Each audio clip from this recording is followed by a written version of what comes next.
super boom or a Biden depression. I'm Joe Biden. I'm Joe Biden. Recognize me? It's your favorite president. The Trump supporters were loud, were proud. Mr. Biden. Strong for Biden in this area.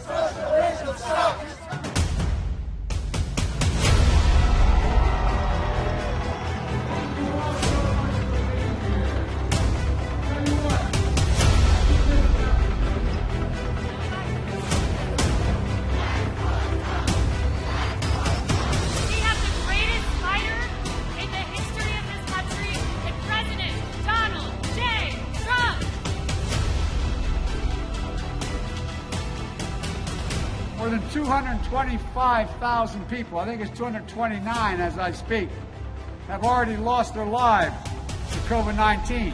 The fatality rate is down 85% and more now. Think of that. Get out and vote so President Trump for 4 more years. I'm a big fan of Hindu and I am a big fan of India. अब की बार Trump सरकार।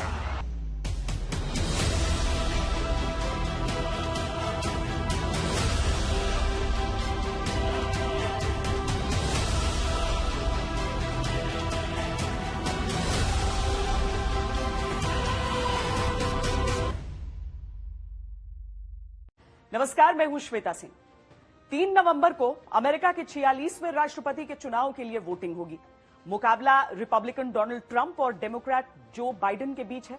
2016 की तरह इस बार भी Trump सर्वे में पीछे हैं, लेकिन आखिरी वक्त पर बाजी पलटने का दावा कर रहे हैं।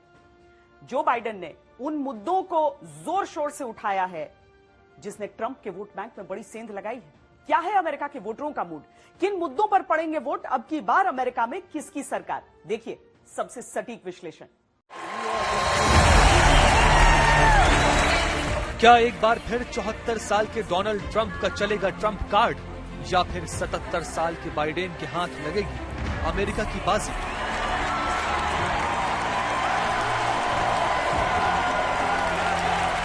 The time for empty talk is over. Now arrives the hour of action. It's time for Donald Trump to pack his bags and go home. We're done with the chaos, the tweets, the anger, the hate.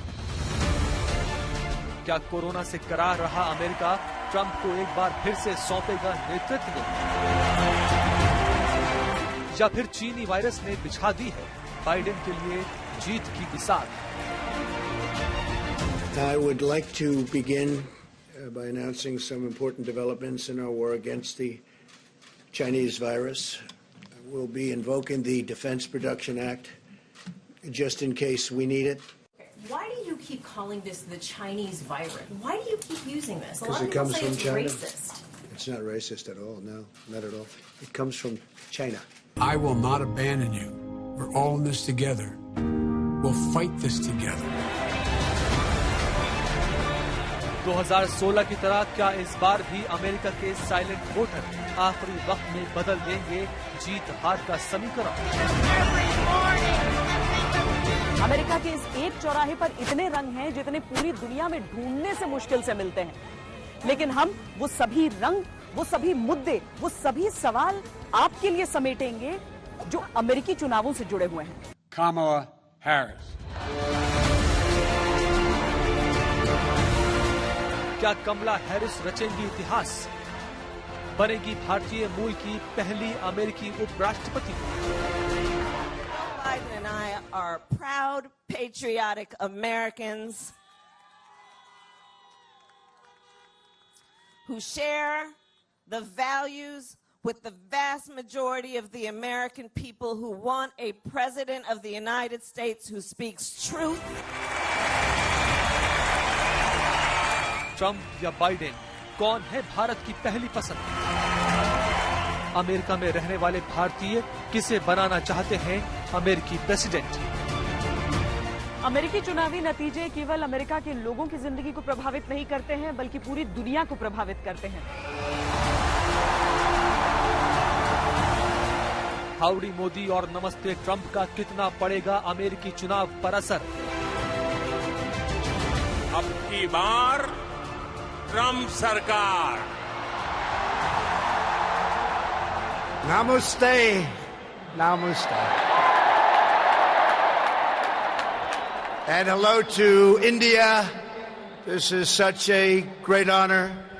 Let me begin by expressing my profound gratitude to an exceptional leader, a great champion of India, a man who works night and day for his country, and a man I am proud to call my true friend, Prime Minister Modi.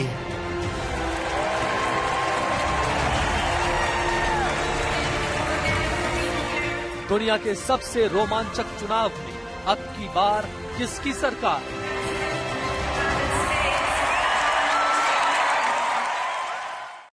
America के जो चुनाव होते हैं उनके नतीजे का असर पूरी दुनिया पर पड़ता है। दुनिया की अर्थव्यवस्था से लेकर विदेश नीति की दिशा ये चुनाव तय करते हैं। कोरोना काल में हो रहे इस चुनाव के बाद पूरी दुनिया की पॉलिटिक्स बदलने की उम्मीद जताई जा रही है। ऐसे में यह जानना भी जरूरी है कि अमेरिका में इस बार किन मुद्दों पर पड़ रहे हैं वोट। दुनिया के सबसे पुराने लोकतंत्र में लोकतंत्र के सबसे बड़े पर्व की तैयारी पूरी हो चुकी है। पूरी दुनिया की नजर अमेरिका के उन 50 राज्यों के वोटरों पर टिकी है जो 3 नवंबर को दुनिया के सबसे ताकतवर राष्ट्रपति का चुनाव करेंगे।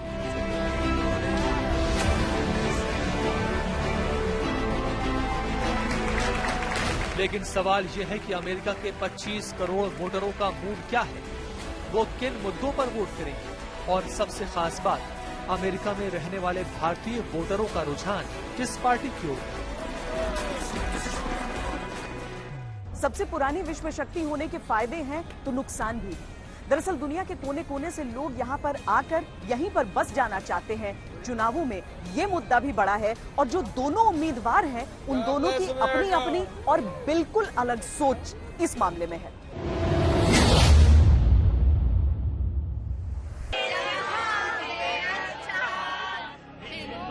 अमेरिका में करीब 30.5 लाख भारतीय रहते हैं। चीन और फिलीपींस के बाद अमेरिका में तीसरी सबसे बड़ी तादाद भारतीय अमेरिकियों की है, जिसमें करीब 51% हिंदू हैं। ये लोग परंपरागत रूप से डेमोक्रेट पार्टी के वोटर रहे हैं। साल 2016 के चुनाव में ट्रंप ने इन्हीं वोटरों पर डोरे डालने की कोशिश की थी। ट्रंप की लाख कोशिश के बाद भी 2016 में 77% भारतीय मूल के अमेरिकियों ने डेमोक्रेट हिलरी क्लिंटन को वोट किया था। लेकिन इस बार माहौल बदला हुआ है। 4 साल में डोनाल्ड ट्रंप और नरेंद्र मोदी की केमिस्ट्री ने नया समीकरण बनाया है। पिछले साल 22 सितंबर को अमेरिका में हुए हाउडी मोदी के बाद ये सवाल उठा था कि अब की बार भारतीय मूल के वोटर किसके साथ हैं? अब की बार ट्रंप सरकार।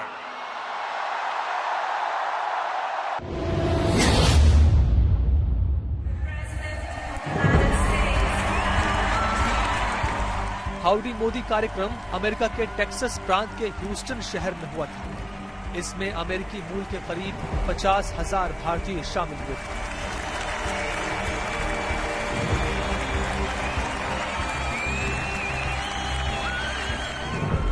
टेक्सास की आबादी करीब 3 करोड़ है। ये अमेरिका का दूसरा सबसे ज्यादा आबादी वाला राज्य है।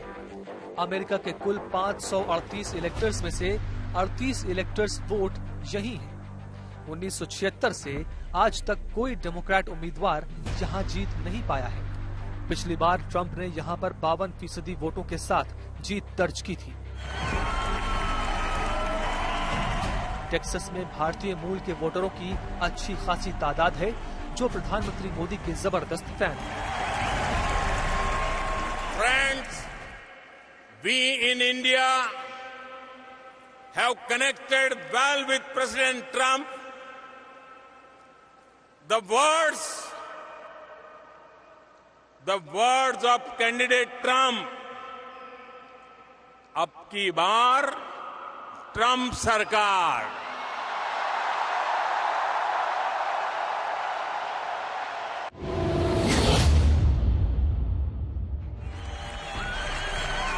इस बार अमेरिकी चुनाव में मोदी फैक्टर गेम चेंजर साबित हो सकता है। फरवरी में अहमदाबाद के मोटेरा स्टेडियम में हुए नमस्ते ट्रंप कार्यक्रम में भीड़ देखकर जिस तरह से डोनाल्ड ट्रंप गदगद थे, उससे ये अनुमान लगाया जा रहा है कि इस बार चुनाव में भारतीय मूल के वोटर ट्रंप कार्ड साबित हो सकते हैं।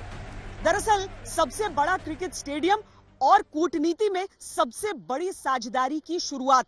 अगर आप डोनाल्ड ट्रंप और नरेंद्र मोदी को सलामी बल्लेबाज के तौर पर देख लें तो इतना समझ लीजिए कि दुनिया की कूटनीति में कभी ऐसा भव्य आयोजन नहीं हुआ जब 1,10,000 क्षमता वाले एक ऐसे मैदान में जहां हर तरफ ट्रंप मोदी की तस्वीरें, ट्रंप को स्वागत, मिस्टर एंड मिसेस ट्रंप स्वागत, इस तरह की चीजें लिखी हो, उन सब के बीच दो ऐसे सलामी बल्लेबाज आतंक के खिलाफ ऐसी बैटिंग करने उतरे कि एक भी ऐसी डिलीवरी नहीं थी जिसे खेलने से इन दोनों में से कोई भी एक पल को भी सकुचाया हो। –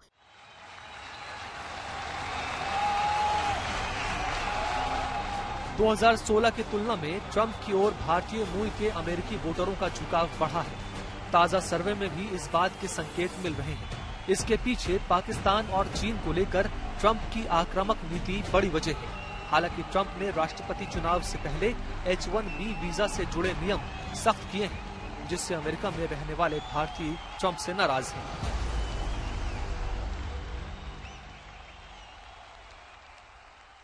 अमेरिकी चुनावों में भारतीय मूल के वोटर भी बड़ी ताकत बनकर उभरे हैं। 16 राज्यों में इनकी संख्या कुल अमेरिकी आबादी के 1% से ज्यादा है, लेकिन खास बात यह है कि 13 लाख भारतीय उन 8 राज्यों में रहते हैं जहां कांटे का मुकाबला है। ऐसे में किसी भी पार्टी के लिए एक एक वोट वहां पर कीमती हो जाता है।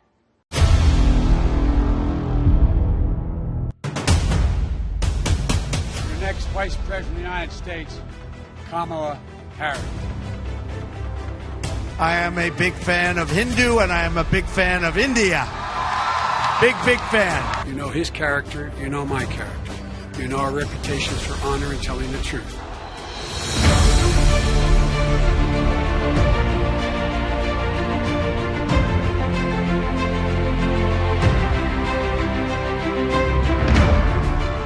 ये मोदी फैक्टर का असर है। अमेरिका में भारतीय मूल के वोटरों की ताकत बढ़ गई है।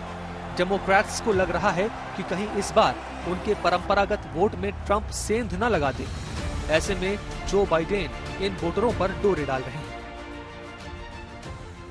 I said if the United States and India became closer friends and partners, then the world will be a safer place. Our dear friend will be the first Indian American vice president in the history of the United States of America, Kamala Harris. We all know she's smart, she's tested, she's prepared. But another thing that makes Kamala so inspiring is her mother's immigrant story to America. That started in India with the pure courage that brought her daughters to this moment. I know the pride you feel. Indian Americans जो है वो बहुत important block के रूप में इस बार इसलिए दिख रहे हैं क्योंकि ट्रेडिशनली इंडियन अमेरिकन्स ने डेमोक्रेट्स को ही वोट दिया है। वो डेमोक्रेटिक पार्टी के साथ ज्यादा लिंक्ड रहे हैं। पिछले 4 साल में दो चीजें हुई हैं। एक ये कि जो इंडियन अमेरिकन कम्युनिटी है वो ट्रंप को भारत का अच्छे मित्र के रूप में देखती है। जो ट्रंप एडमिनिस्ट्रेशन की पॉलिसीज रही हैं पाकिस्तान और चाइना के खिलाफ, वो काफी हद तक प्रशंसनीय रही हैं और इंडियन अमेरिकन इसलिए ट्रंप को सपोर्ट कर रहे हैं। कुछ इंडियन अमेरिकन पहले से ज्यादा। मराठी, गुजराती और दूसरी भारतीय भाषाओं में विज्ञापन दिए जा रहे हैं। ज्यादा ग्रीन कार्ड और H-1B वीजा के वादे किए जा रहे हैं। I keep thinking about that 25-year-old Indian woman, all of 5 feet tall, who gave birth to me at Kaiser Hospital in Oakland, California. On that day, she probably could have never imagined that I would be standing before you now and speaking these words. Indian American vote एक अच्छा vote माना जाता है। एक तो influential grouping है, इतने doctors, Indian American हैं, इतने काफ़ी इंजीनियर्स वहाँ पर इंडियन अमेरिकन हैं, और एक डॉक्टर का वोट हमेशा इन्फ्लुएंशियल वोट माना जाएगा बिकॉज वो और बहुत लोगों को इन्फ्लुएंस करता है। दूसरा, इंडियन पॉपुलेशन हमेशा लो क्राइम रेट के लिए मानी जाती है, तो अच्छा वोट माना जाता है इंडियन अमेरिकन। और पिछले इलेक्शन में भी हमने देखा डोनाल्ड ट्रंप ने बहुत आउटरीच करी फिलाडेल्फिया में, और बिजनेसेस, इंडियन बिजनेसेस ने उनको काफ़ी बैक किया। उनने सोचा कि ये लोअर टैक्स रेट डिलीवर करेंगे, इसलिए पॉलिटिशियंस के लिए इंडियन अमेरिकन अच्छा वोट है, एंड वीज़ावी इंडियन अमेरिकन जो बिजनेस में उनके लिए ये अच्छा वोट है। सबसे खास बात है कि अमेरिकी चुनाव में कश्मीर से आर्टिकल 370 हटाना, सिटीजनशिप अमेंडमेंट एक्ट और नेशनल रजिस्टर ऑफ सिटीजन्स जैसे मुद्दों का शोर है। ट्रंप इन मुद्दों पर बोलने से बच रहे हैं, जबकि डेमोक्रेट बाइडेन खुलकर मोदी सरकार पर निशाना साध रहे हैं। हालांकि भारतीय मूल के वोटरों को साधने के लिए कमला हैरिस को उपराष्ट्रपति पद का उम्मीदवार घोषित किया है। Let me introduce to you, for the first time, your next Vice President of the United States, Kamala Harris. Kamala, the floor is yours. One that Joe Biden shares, a vision of our nation as a beloved community, where all are welcome, no matter what we look like, no matter where we come from, or who we love. A country where we may not agree on every detail, but we are united. अमेरिकी चुनाव में इस बार कई ऐसे मुद्दे हैं जो अंतिम वक्त पर पूरे चुनाव का रुख बदल सकते हैं। 2016 के चुनाव में भी ऐसा ही कुछ हुआ था, जब अमेरिका के हर सर्वे में डोनाल्ड ट्रंप पिछड़ रहे थे, लेकिन नतीजों में वो हिलरी पर 20 साबित हुए। अमेरिका में इस बार किसकी सरकार बन रही है, इसे समझने के लिए वहां की चुनावी प्रक्रिया और वोटिंग पैटर्न को समझाते हैं। कोरोना की वजह से इस बार अमेरिकी चुनाव 2016 के मुकाबले काफी अलग है।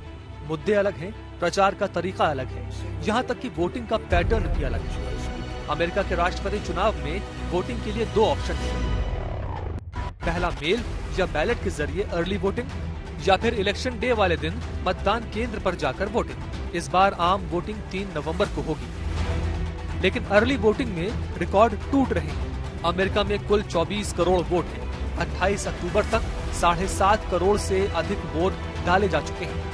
2016 में अर्ली वोटिंग से वोट डालने वालों की संख्या 5 करोड़ से ज्यादा थी। चुनावी पंडितों का कहना है कि पिछली बार की तरह इस बार भी साइलेंट वोटर किंग मेकर होंगे। अमेरिका में भारत की तरह चुनाव नहीं होते। यहाँ पर राष्ट्रपति का चुनाव अप्रत्यक्ष तरीके से होता है, यानी अमेरिकी सीधे राष्ट्रपति नहीं चुनते, बल्कि उन लोगों को चुनते हैं जो राष्ट्रपति का चुनाव करते हैं।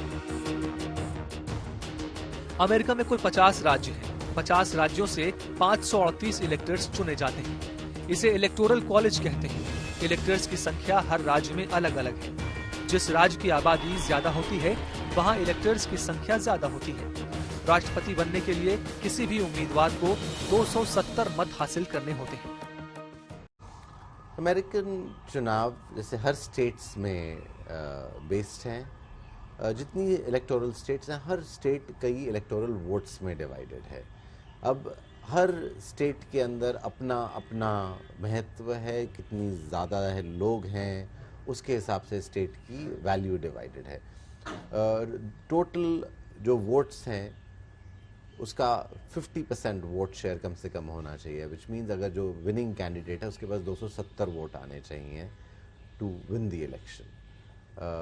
इसलिए जो स्टेट्स का डिवीज़न है वो इस तरीके से है कि जैसे फ्लोरिडा या ओहायो बड़ी स्टेट्स मानी जाती हैं जहाँ पे काफ़ी इलेक्टोरल वोट्स हैं, न्यूयॉर्क, तो इन स्टेट्स का महत्व हमेशा ज़्यादा होता है। पर at the same time electoral college है और जिसमें 2 हाउसेज हैं, एक सेनेट और दूसरा the house of representatives. House of representatives is where जो मेन डायरेक्ट वोटिंग करता है, बट सेनेट का उतनी ही वैल्यू है। इस बार पूरा का पूरा ऑब्वियसली हाउस ऑफ रिप्रेजेंटेटिव्स हमेशा वोटिंग पे जाएगा, पर इस बार 33% ऑफ सेनेट भी वोटिंग पे जा रहा है। 2016 के चुनाव में ट्रंप को 538 में 306 इलेक्टोरल वोट मिले थे, जबकि हिलरी क्लिंटन को 232। हालांकि कुल वोटों की बात करें तो हिलरी को 48.2% वोट मिले थे, जो ट्रंप के 46.1% वोट से ज्यादा थे। हिलरी से कम वोट पाने के बावजूद स्विंग स्टेट में ज्यादा इलेक्टोरल वोट जीतने की वजह से ट्रंप राष्ट्रपति बने थे।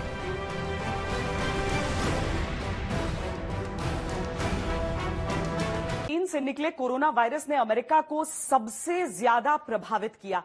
अमेरिका में स्वास्थ्य व्यवस्था चरमरा गई, अर्थव्यवस्था अब तक के सबसे बुरे दौर में है। इसका सीधा असर चुनावों पर पड़ा है। डेमोक्रेट खेमा जहां कोरोना से निपटने में ट्रंप की नीतियों को नाकाम बता रहा है, वहीं ट्रंप चीनी वायरस के बहाने विरोधियों पर निशाना साध रहे हैं। कोरोना वायरस के अलावा अमेरिकी चुनाव में और क्या क्या मुद्दे हैं, ये बताते हैं।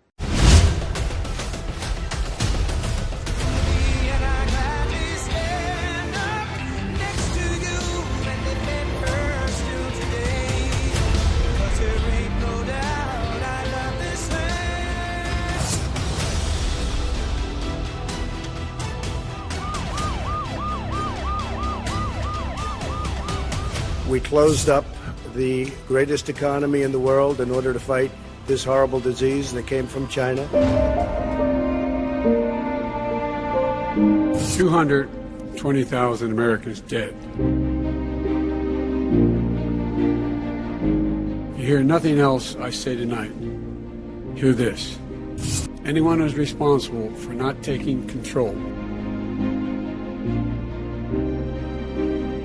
anyone who's responsible for that many deaths should not remain as President of the United States of America. We have a vaccine that's coming. It's ready. It's going to be announced within weeks. He has no clear plan, and there's no prospect that there's going to be a vaccine available for the majority of the American people before the middle of next year. America में कोविड-19 virus ने 2 लाख से ज्यादा लोगों की जान ले ली है। Corona संक्रमितों के मामले में सुपर पावर अमेरिका नंबर 1 पर है। खुद दुनिया के सबसे ताकतवर राष्ट्रपति डोनाल्ड ट्रंप कोरोना के शिकार हो चुके हैं। Mr. President, how many staff are sick? How many of your staff are sick? Thank you very much. Thank you. America का एक बड़ा वर्ग मानता है कि ट्रंप प्रशासन की गलत नीति की वजह से अमेरिका में कोरोना विस्फोट हुआ।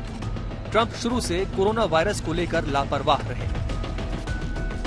Supposing we hit the body with a tremendous, whether it's ultraviolet or just very powerful light, and I think you said that hasn't been checked, but you're going to test it. And then I said, supposing you brought the light inside the body, which you can do either through the skin or in some other way. And I think you said you're going to test that too. Sounds interesting. So we'll see. But the whole concept of the light, the way it kills it in 1 minute, that's pretty powerful. Know the disease, we social distance, we do all of the things that you have to do. If you get close, wear a mask. Always controversial. It's not controversial. America में तमाम लोग आज भी mask नहीं पहनने के लिए प्रदर्शन कर रहे हैं। दूसरी ओर विरोधी खेमा कोरोना से सबसे ज्यादा मौत के लिए ट्रंप को जिम्मेदार ठहरा रहा है। The expectation is we'll have another 200,000 Americans dead between now and the end of the year. If we just wore these masks, the president's own advisors have told him, we could save 100,000 lives. And we're in a circumstance where the president thus far and still has no plan. What I would do is make sure we have everyone encouraged to wear a mask all the time. I would make sure we move in the direction of rapid testing, investing in rapid testing. I would make sure that we set up national standards as to how to open up schools and open up businesses so they can be safe.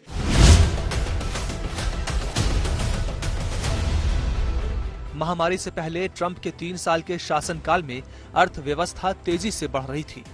चीन से trade war का फायदा भी America को मिल रहा था, लेकिन मार्च में लॉकडाउन के शुरू होते ही छोटे कारोबारियों का कामकाज बंद हो गया।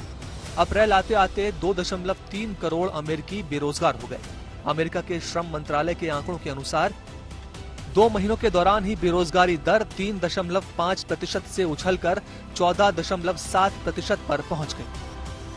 People are making $6, $7, $8 an hour. These first responders we all clap for as they come down the street below the poverty level. And there is no evidence that when you raise the minimum wage, businesses go out of business.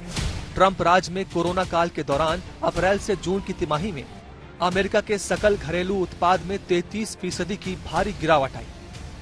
हालांकि चुनाव से पहले आए नतीजों में अर्थव्यवस्था में अचानक 33% की वृद्धि देखी गई। इससे रिपब्लिकन पार्टी ने राहत की सांस ली है।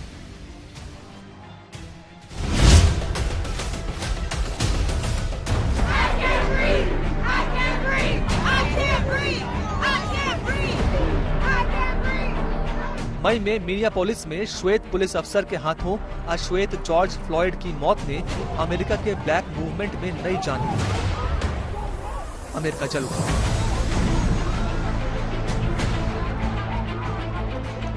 गुस्से की तपिश व्हाइट हाउस तक पहुंची।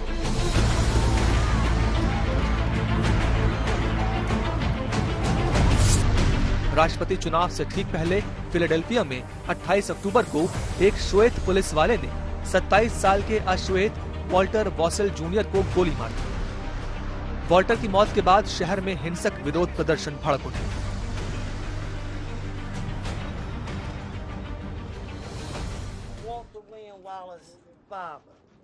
And I don't condone no violence, tearing up the city, looting up the stores, and all this chaos going. And I would feel like, is everybody have any respect for my family and my son to stop this violence? America में gun culture हमेशा से एक बड़ा मुद्दा, एक बड़ी समस्या रही है, लेकिन इस वक्त जिस तरीके से उसे डील किया जा रहा है, इस वक्त जिस तरीके से दोनों पार्टियों की तरफ से, दोनों उम्मीदवारों की तरफ से ये कहा जा रहा है कि वो इस मसले को सुलझा सकते हैं, बहुत बड़ा सवाल उससे जुड़ गया है। क्योंकि हाल के सालों में जितने लोगों ने अपनी जान गंवाई है, इसकी वजह से जितना आतंक फैला है, उसे लेकर बहुत ज्यादा चिंताएं हैं। सुरक्षा अमेरिकी चुनावों में एक बड़ा मुद्दा है। अमेरिका में अश्वेत वोटर्स परंपरागत तौर से डेमोक्रेट को वोट करते रहे हैं। 2016 के चुनाव में डेमोक्रेट के पक्ष में 81% अश्वेत पुरुषों ने, जबकि 98% अश्वेत महिला वोटरों ने वोट किया था। गोलीकांड के बाद अश्वेत समुदाय ने जिन लोगों को जमकर लूटा, उसमें श्वेत सबसे ज्यादा हैं, जिसकी वजह से यहां पर श्वेत और अश्वेत के बीच वोटों का ध्रुवीकरण देखने को मिल रहा है।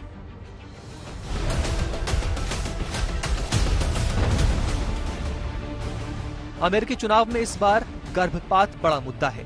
ये मुद्दा श्वेत प्रोटेस्टेंट ईसाइयों के लिए सबसे अहम है। ये वर्ग ट्रंप का सबसे बड़ा समर्थक है। अमेरिकी आबादी का 15% श्वेत प्रोटेस्टेंट ईसाई है। 2016 के चुनाव में कुल अमेरिकी वोटरों में 1/4 हिस्सा इन्हीं का था। 98% वोट ट्रंप के खाते में गए थे। तमाम कंजर्वेटिव ईसाइयों को ट्रंप का अपने निजी जीवन में तलाक देना और कई शादियां करना नागवार गुजरता है, लेकिन गर्भपात जैसे मुद्दे पर वो ट्रंप के रुख का खुला समर्थन करते हैं। ट्रंप गर्भपात के खिलाफ है। दूसरी तरफ डेमोक्रेटिक पार्टी गर्भ को रखने या गिराने के फैसले में दखल देने के खिलाफ है। अमेरिका में वोटिंग से पहले कई चुनावी सर्वे आ चुके हैं। ज्यादातर सर्वे में डेमोक्रेट उम्मीदवार जो बाइडेन ट्रंप से आगे चल रहे हैं। ऐसे में सवाल उठ रहा है कि क्या सर्वे के अनुसार ही अमेरिका के नतीजे आएंगे या फिर इस बार भी साइलेंट वोटर आखिरी वक्त में बाजी पलट देंगे।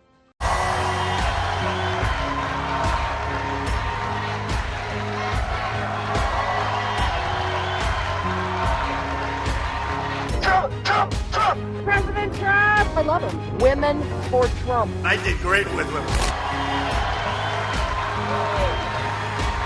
Go home, Brooklyn Joe! You go home, baby! America में प्रेसिडेंशियल डिबेट के बीच कई सर्वे आ चुके हैं। सर्वे में डेमोक्रेट जो बाइडेन ट्रंप से आगे चल रहे हैं। सबसे ताजा सर्वे अमेरिका की न्यूज वेबसाइट द हिल ने CNN के साथ किया है। इस सर्वे में 54% अमेरिकियों ने बाइडेन को पसंद किया, जबकि ट्रंप को 42% अमेरिकियों का साथ मिला है। सर्वे में सीनियर सिटीजन का ज्यादा समर्थन जो बाइडेन के साथ था। Times as challenging as these, I believe there's only one way forward. As a united America, united in our dream of a better future for us and for our children. This is our moment, this is our mission, and we'll do it together. I'm Joe Biden, and I approve this message.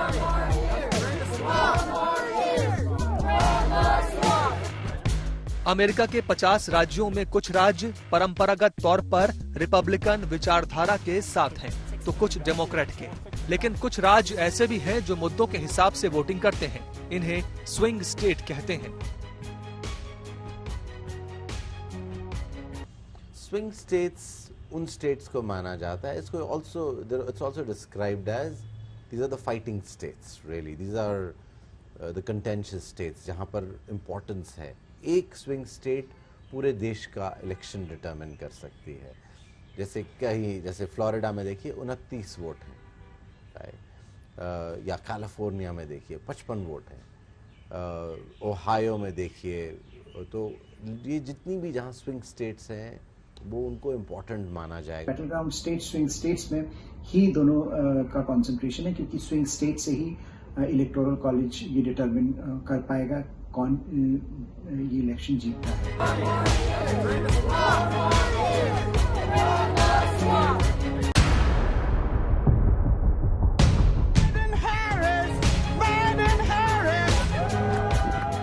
ताजा सर्वों के अनुसार Florida राज्य में 29 electoral votes हैं। Conservative रुझान वाला ये राज्य रिपब्लिकन का गढ़ माना जाता है। पिछले चुनाव में यहाँ के बुजुर्ग वोटरों ने ट्रंप को जीत दिलाई थी। We've done more in 47 months than Sleepy Joe has done in 47 years. And I really mean it too. लेकिन ताजा सर्वे में इन बुजुर्गों का रुझान जो बाइडेन की तरफ है। खास तौर से 65 साल से ऊपर के वोटर ट्रंप की जगह बाइडेन को पसंद कर रहे हैं। Someone who understands their hopes, their dreams, their pain, to listen, to bring people together, to get up every day and work to make life better for families like yours, to be a president for all Americans.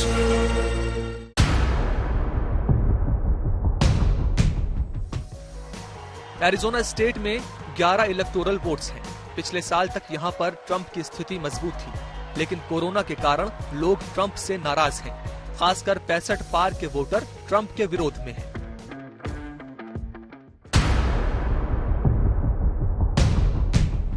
Georgia में 16 electoral vote हैं। यहां पिछली बार Trump का दबदबा रहा, लेकिन इस बार दोनों ही पार्टियां समान रूप से लोकप्रिय हैं। लिहाजा वोटों का स्विंग किसी की भी किस्मत बदल सकता है।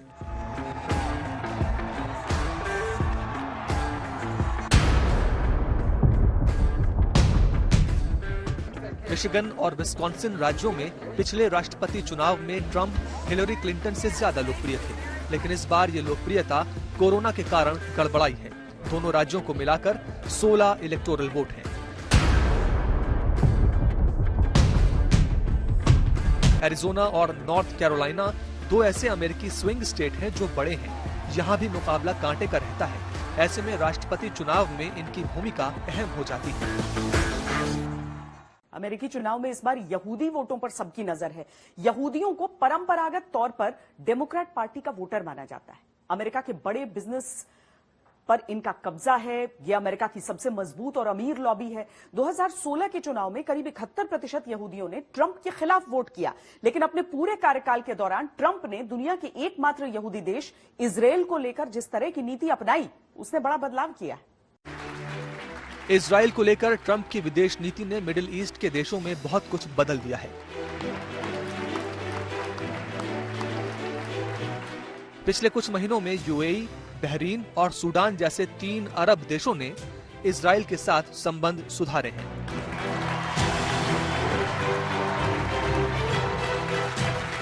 तीनों समझौते अमेरिका या कहें तो ट्रंप की मध्यस्थता से हुए।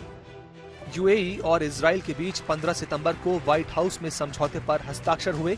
इसी दिन ट्रंप की मौजूदगी में बहरीन और इजराइल ने भी शांति समझौता किया।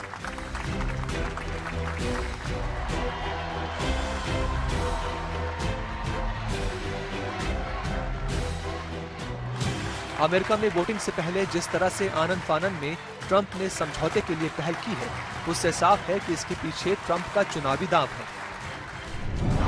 दरअसल अमेरिका में करीब 74% ईसाई रहते हैं। इसके बाद यहूदियों का ही स्थान है। इनकी संख्या करीब 80 लाख है, जो अमेरिकी आबादी का 2.6% है। कैलिफोर्निया प्रांत में सबसे ज्यादा 12,33,000 यहूदी रहते हैं।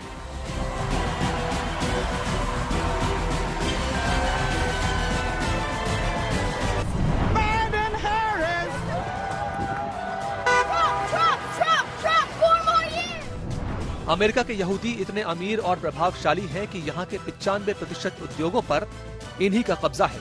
न्यूज़वीक और टाइम जैसे प्रकाशन यहूदी करते हैं। अमेरिका में हथियार लॉबी और मीट लॉबी दोनों पर यहूदियों का दबदबा है, लेकिन इनका झुकाव हमेशा इजराइल की ओर रहता है। परंपरागत रूप से अमेरिका के यहूदी हमेशा से डेमोक्रेट के साथ रहे।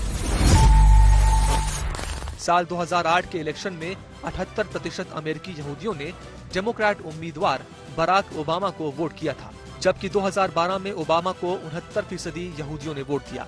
इसी तरह से 2016 के चुनाव में 71% वोटरों ने डेमोक्रेट हिलरी क्लिंटन को वोट दिया था, जबकि ट्रंप को सिर्फ 24% वोट मिले। 2020 के चुनाव में बाइडेन पर बढ़त के लिए ट्रंप को यहूदी वोटरों की दरकार है। ट्रंप जानते हैं कि अमेरिका के 0.8% मुस्लिम वोटर उन्हें वोट नहीं देंगे, लिहाजा इसकी भरपाई वो यहूदी और भारतीय मूल के वोटरों से कर सकते हैं। अब देखना होगा कि ट्रंप का ये दांव कितना सटीक बैठता है। हमारी इस पेशकश में आज के लिए इतना ही। देश और दुनिया की बाकी खबरों के लिए आप देखते रहिए आज तक।